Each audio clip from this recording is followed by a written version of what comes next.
Hi, my name is Jeremy Rhodes, lead pastor of Fusion Church, and we are in Job week 2 Q&A, and I want to just share with you one of the questions that came in this week, the only question that came in this week up to this point. Any future questions, you can send them in. I will answer them as the best of my ability as we are going through the book of Job. Question came into this week is a person's suffering God's will? Now, if you look at Job, you look at the first chapter of Job, you see that it was God's will that Job suffered. And the reason for that was because God wanted Job to see that he serves God, not for the blessing that he gets, but because he truly loves God. And in that, we see that Hasatan was saying, no, Job only cares about you. Job only serves you because you bless him and you protect him. But then as you see the book of Job unfold, you see that Job actually serves God because he loves God. And in essence, God is showing Job that through really awful things happening to him. He doesn't curse God. It shows that he truly loves God because he loves God, not because God is actively blessing him. But when it comes to suffering in the life of an individual, it's easy to read in a book. It's hard to see in the lives of people that we care about, or even in ourselves. So suffering, to discuss in an abstract way, really belittles what it is. Suffering hurts. Suffering is enduring pain. And many times, it is pain in the life of somebody who's innocent.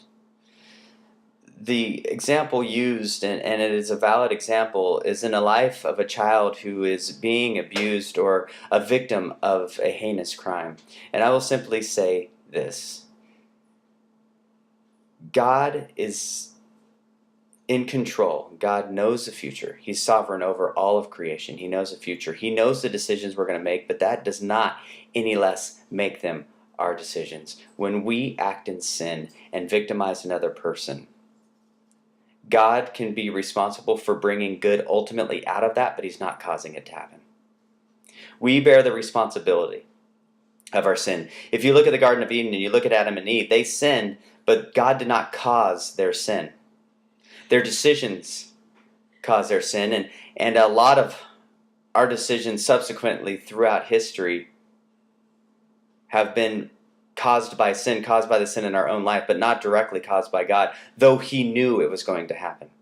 You see, God's allowing Job to suffer, in many ways causing it because he agreed to have Job suffer in this way. It was an act of God's love so that God could demonstrate to Job that he loves him, regardless of whether or not he receives blessing.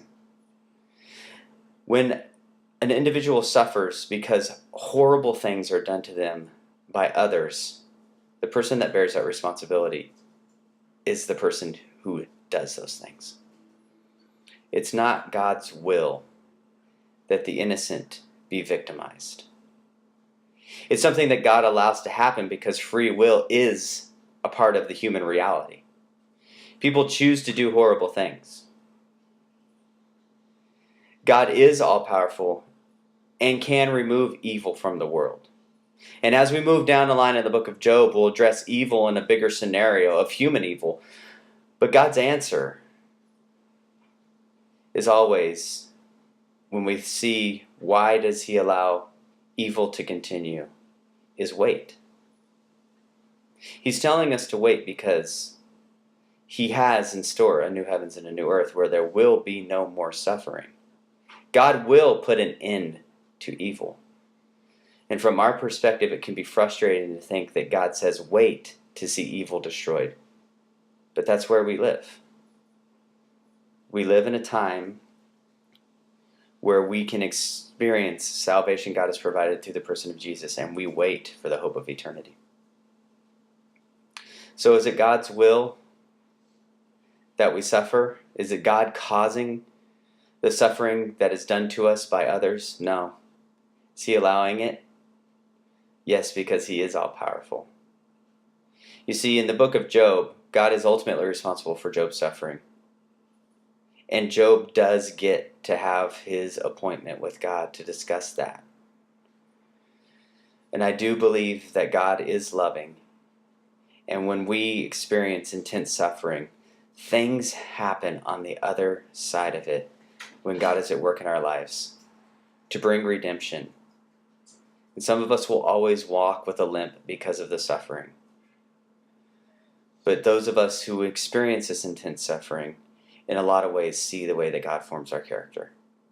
I hope this is a sufficient answer. If it's not, you can feel free to email me and say, you totally sidestepped that issue, and I'm okay with that. But I do want to make sure that I am adequately answering questions. So please give me feedback. Below this video, you will see places where you can text or email your questions, and I look forward to seeing them in the Job Q&A Week 3. God bless.